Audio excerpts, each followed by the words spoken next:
QuickBooks Online 2025. 4 ways to access the software, some of them for free, explaining when we might use each of the different ways to access the software. Get ready and some coffee because we're learning how to save time with QuickBooks Online 2025. The first problem we have to overcome when trying to learn QuickBooks Online is, how do I get access to the software? But even that is too simplified a question because we not only want to get access to the software, we want to get access to the software in a way that is as conducive to learning QuickBooks Online as possible, which typically means we would like to have some kind of sandbox system, access to the software that is designed specifically for practice. Why is this a problem?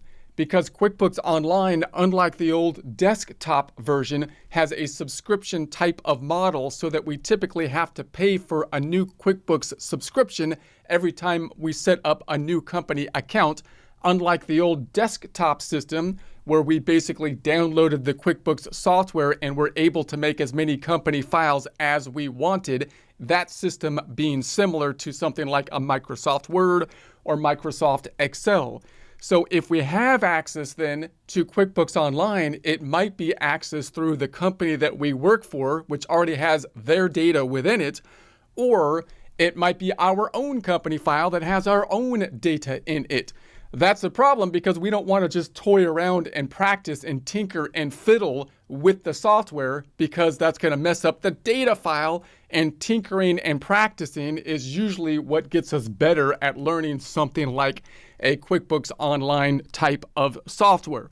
The added problem we have is, do we want a file that already has something in it, which means we can practice tinkering with the data that is in that file and how what we do changes the data in the file?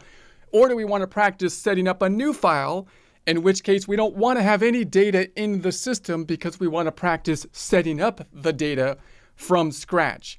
Note that you can kind of compare those two systems to a situation where you're going to work for a particular company.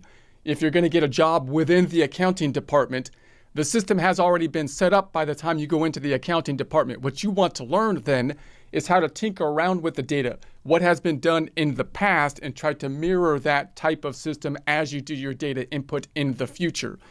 But you also might be a bookkeeper that sets up new company files and might specialize maybe in cleaning up company files, cleaning up like the general ledger and the underlying foundational items, in which case we typically want to practice the startup process, meaning we would like a sandbox file that has nothing in it so that we can practice putting those foundational items in, like the general ledger, the chart of accounts and the beginning balances, and so on and so forth. We want to keep those in mind when we think about the different ways that we can access the software specifically for practice purposes versus possibly accessing the software for our own use for our company file, client company file, or for our business. So we've got the 30-day free trial period. This is one option. We'll go into these options in more detail shortly. We've got the QuickBooks Online student trial, which might be accessible to certain people like students. We'll have to define what a student is. We've got the free test drive. We're going to have to distinguish what the free test drive is, when we would use it versus the free 30-day trial. And then we have discounts, meaning you're going to have to buy the software. And if you buy the software, you might want to look for the discounts, possibly talking to your accountant or QuickBooks professional and seeing if they can get you a lower price, possibly at the point of purchase. All right, let's go into each of these in more detail, listing the pros and cons of each of them. So first, we have the free 30-day trial. Typically, you can go to the Intuit website, which we will show you in more detail shortly. But if you go into the QuickBooks Online area, you will typically see this toggle feature, which will toggle to the 30-day free trial, which of course will give you 30 days of a free trial. Now, sometimes in some cases, they might access or ask for a payment option, like a credit card, for example, and sometimes they don't. It kind of depends on what Intuit is doing at any particular time. But either way, they might not be charging the credit card until the end of that 30 days. So if you cancel before that 30 days, then possibly you can practice with it or test it out to see if it's right for you within that 30 days, as long as you're within the terms and conditions of the 30-day trial.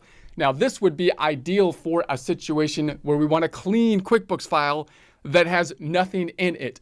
So that would be great if I want to practice the setup problem or process, which we will do in the second half of this course. So in the second half of this course, we would like to have as much time as possible with a file that's a sandbox version that doesn't have our data or our company data in it and doesn't have any data in it, so we can practice setting up the foundational items, setting up the whole QuickBooks file from scratch. However, if you use this option, you only have 30 days of use if you want to test it out in that type of way, and therefore you have an extreme time limit on you for that 30-day period. Next, we've got the QuickBooks Online student trial. Now, this is one that you might think about if you're a student, if you're a qualified student, possibly at a college, for example, then you might be able to get access to a similar item as the 30-day free trial, but maybe you can get more than 30 days. In other words, if you were taking a course in QuickBooks, for example, most courses are going to be a quarter or semester long, and therefore you would expect that if you're getting a free trial for QuickBooks Online, they would give you access to it not just for 30 days, but at least 3 months or something like that. So you might want to see if you qualify as a student and see if you can get a free trial through the student trial. So you can register for the Intuit education program and verify your eligibility with your ID and so on and so forth. Obviously, the terms are going to be set by Intuit, the owner of QuickBooks, as to whether you qualify for the student trial version. That, again, would be great if you can get access to a clean file, which you can practice basically doing the setup process, which we will do in the second half of the course.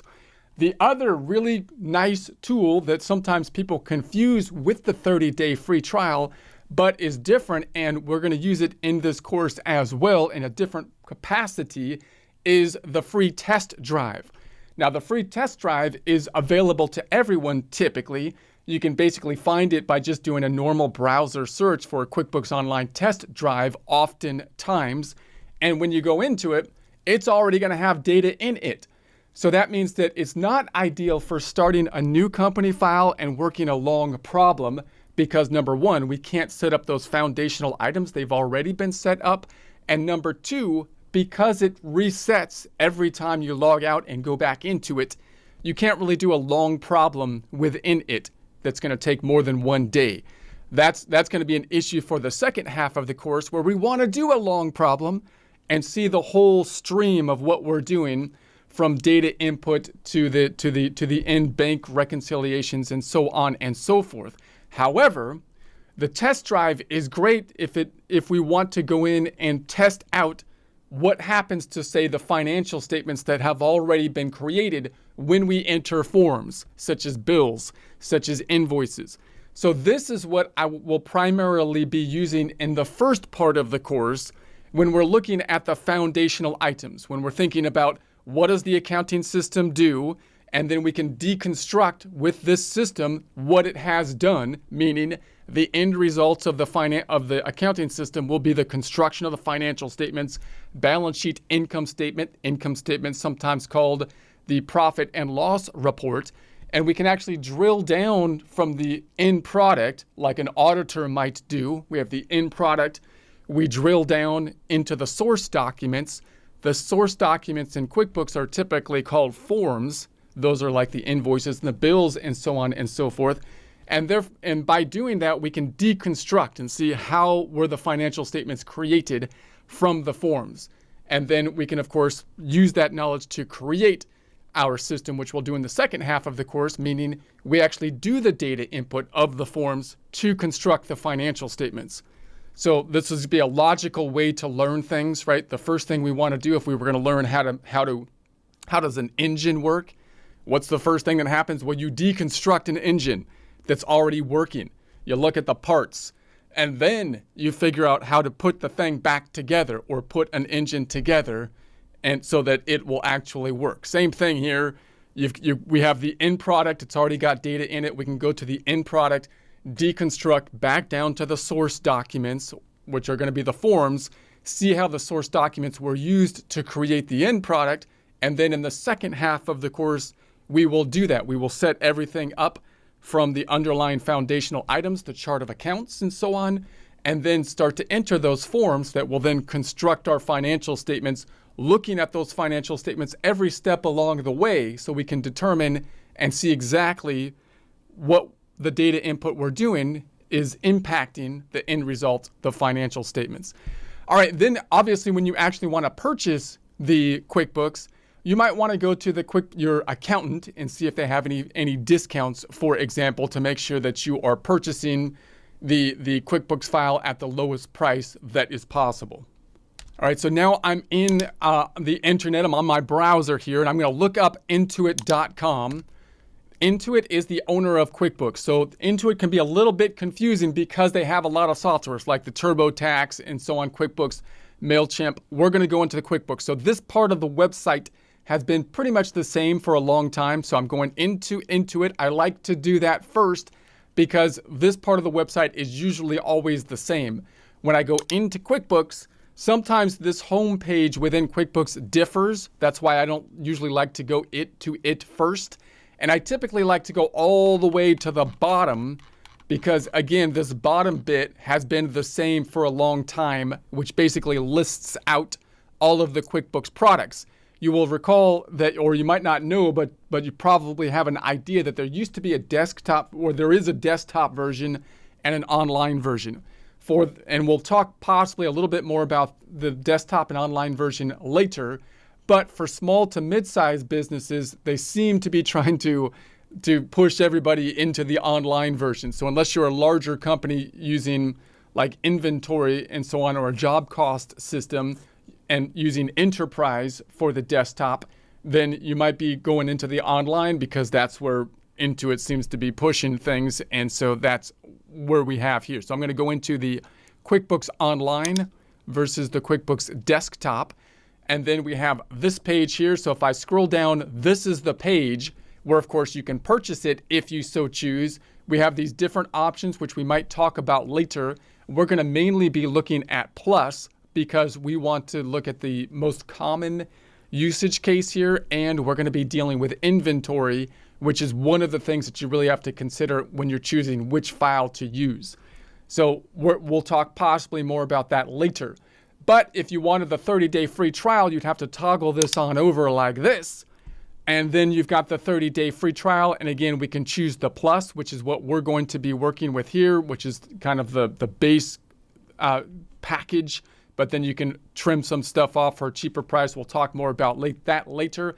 Now, remember, if you were to do this to practice the file, then you only have 30 days basically to practice with it. This is a very long course that we're looking at here. So you might not want to just log in there and do a 30-day trial because the first half of the course, we're not actually going to even be using this. We're going to be using the test drive. But I want to point it out now so that you can see the differences between the two. When you start a new company file, QuickBooks will often give you access possibly to like a 30-day trial. Now, let's just think of the mindset if you were Intuit, if you were QuickBooks, why might they be doing this? So you can get an idea of when you would be using one software version versus the other and why they might allow certain things or disallow certain things, right? If I was Intuit, if I was QuickBooks, Intuit's the owner of QuickBooks, what am I trying to do here? I'm trying to give a 30-day free trial so that you put all of your data into the QuickBooks system, start using that data, possibly turn on the bank feeds. You see how cool it is. And once you locked it in, once you've locked all your data in, you're not going to want to stop, right? You're not going to, then you're locked in for the 30 days and you're going to basically keep on going after that 30 days. From a marketing standpoint, you would think that's what's going through the marketing department's mind at Intuit, the owner of QuickBooks, right? And so what we would like to be able to do is test out the software without locking ourselves in, because the point on our side is to test the software. So that means when we test the software, we might want to test it while we run like our other accounting system on another software if we were going to put our actual data in it, running the two softwares parallel so that we can test it, right? And then possibly determine after the test whether we want to go ahead and purchase. When we go ahead and purchase, we might want to actually talk to our accountant and so on to make sure that we're getting the best discount. Because the other thing that's going to happen from a marketing standpoint is when we go in to buy QuickBooks Online with a 30-day trial, it might say, hey, look, if you just pay right now, we're going to give you a cheaper price rather than the 30-day free trial. But the point is we want the 30-day free trial.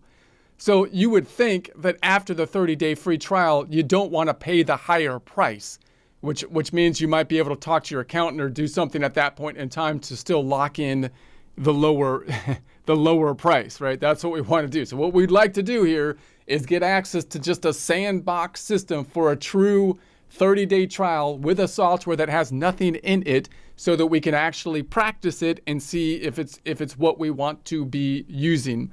That's what we would like to do for the purposes of this course, but we're not going to use this part of it until the second half of the course, so don't waste your 30 days signing up at the first half of the course, because if you're using it for the course, we're not going to really dive into it for until the second half. Versus, let's think about the test drive. I'm going to hit the plus button. Now, the test drive, the easiest way to get in there oftentimes is just to say test drive.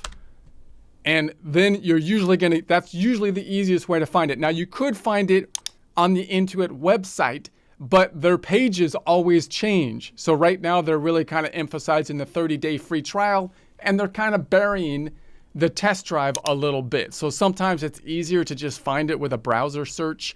So we have this one, for example, right here. And so here's going to be the test drive. Now this one is the UK version. I'd like the United States version because I happen to be in the United States. The system will be the same. It's just kind of like the currency that will differ. And sometimes when there's laws that cause problems, such as tax law, that is an issue. This one up here looks like it might be the one.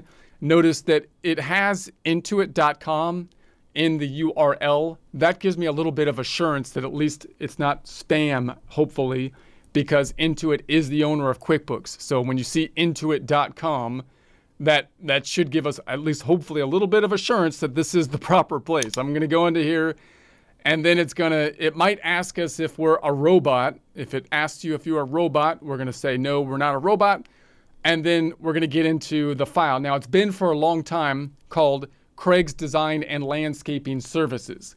One of the problems with this system is that we can't really change the type of industry, right? It would be great if they had a test drive for like a service business versus a retail business versus a construction business and so on and so forth. I wish they would do that. You would think they would be able to, but they don't. We only get this one, which is a landscaper kind of system, which has, you would think, kind of like a job cost system set up with it. But it's cool because it's got all the data in it already. So in other words, what we can do from here is go directly to our reports. We'll talk about how to do this more later. Practice our navigation. I can right-click on the two major reports and open them in another tab. We're going to talk about the use of multiple tabs in future presentations because that's another benefit. Right-click and open the income statement. So these are the two major reports, profit and loss, which is the income statement, and the balance sheet. Now, if I go into the balance sheet now, this is the end result. This is like the engine that is currently constructed and working, and I can drill down on it by clicking on any item within it down to the source documents. The source documents are these forms. So if I click on, say, like the expense form, it takes me to the data input form that was used to create the source document. So there we have it here. So that is great, right? So we can basically see how the financial statements are constructed by, in essence, starting at the financial statements themselves, drilling down to what we might call the general ledger or transaction reports, drilling down from there to the source documents, getting ideas on what the source documents are reporting, and then we can, when we do the second half of the course, we will go from the source documents to the creation of the financial statements. We deconstruct, and then we learn, and then we reconstruct. That's going to be the process. So that's going to be so this is where we will be for mainly the first part of the course, practicing our navigation around the software in this page and then practicing our data input forms, always keeping in mind what the impact of those data input forms on the end result. Now, this might sound overwhelming to a lot of people that are saying, hey, look, I just want to turn on bank feeds and just let the bank feeds do everything. It should be automated. We're in the era of AI. And if you have a really simple type of industry, you might be able to turn on bank feeds and do a lot of the work through simply the bank feeds. But even then, you still need to, it would be best to know what the forms are doing, because even the use of the bank feeds are going to be increases and decreases to the bank accounts. So increases and decreases to the bank accounts are usually going to be deposit forms and expense or check type forms. So we're still going to end up using forms. You're still going to have this same issue of drilling down on the data to the actual forms, and you need to know at least what those forms are doing. If you're in more complex industries, any industry that has an accrual component to it, then like an accounts receivable account or an accounts payable account or inventory, these are going to mess up the idea of a very simple system that is automated with the simple use of the bank feeds. And as we go through our data input, we'll try to point out those items. We'll try to say, hey, look, this is a kind of system where you might be able to just turn on the bank feeds and make it as automated as possible. And this thing, payroll, for example, or inventory, or tracking the accounts receivable, these are things that are going to mess you up and force you to make a more complex accounting system, not based on you choosing whether to use an accrual or cash-based system, but being forced to use an accrual type of system in some cases, because that's the industry you're in. If you have to track accounts receivable, you have to do that. If you have to deal with inventory, you have to do that. So the best practices to deal with those problems will force you to do an accrual component, and that accrual component will make your accounting system more complex. So we'll try to point that out as we go. Now, if you want to look up this free student file, again, I would simply browse for it and look up, free QuickBooks Online for students or student files. And the browsing option is often the easiest way to do it. You would think that you can go into the Intuit website here and search in here, but sometimes it's almost like they hide certain things. They're trying to drive you from a marketing standpoint to where they want you to go, which is, of course, the purchase of QuickBooks Online. So they're even kind of hiding QuickBooks Desktop, and unless you want Enterprise, you might not be able to get Desktop, and so on and so forth. And they're basically trying to navigate you here. So it's almost easier to just do a browser search if you're trying to look for the test drive function to practice with, or possibly the student online function to practice with. But as you browse, remember that if you find the .org, the Intuit, QuickBooks.Intuit, Intuit's the owner of QuickBooks. So hopefully you're finding a page that is still owned by Intuit. So that's the general idea. So just a quick recap over here. These are the formats and systems that we can use to get access to QuickBooks. The free 30-day trial, we're not going to be using a system on this type until the second half of the course. So don't waste the 30-day free trial, because you're going to want that as much time as possible on this long practice problem on the second half of the course. And if that's what you're using to practice with, make sure that you have the time once you pull the trigger to practice, right? So, and then we've got the QuickBooks Online student trial, if you can get access to that. And then we've got the free test drive. This is the one that we're going to be using for the first half of the course, where it already has data in it and we can deconstruct from it before we then go to this one, so that we can then reconstruct. And then, of course, when you purchase the software, you want to make sure that you're getting the best deal possible. And you might be able to talk to an accountant about that. Most accountants have familiarity, if they're bookkeepers or in a bookkeeping firm and so on, as to the best prices and possibly the ability for discounts for the purchase of QuickBooks Online.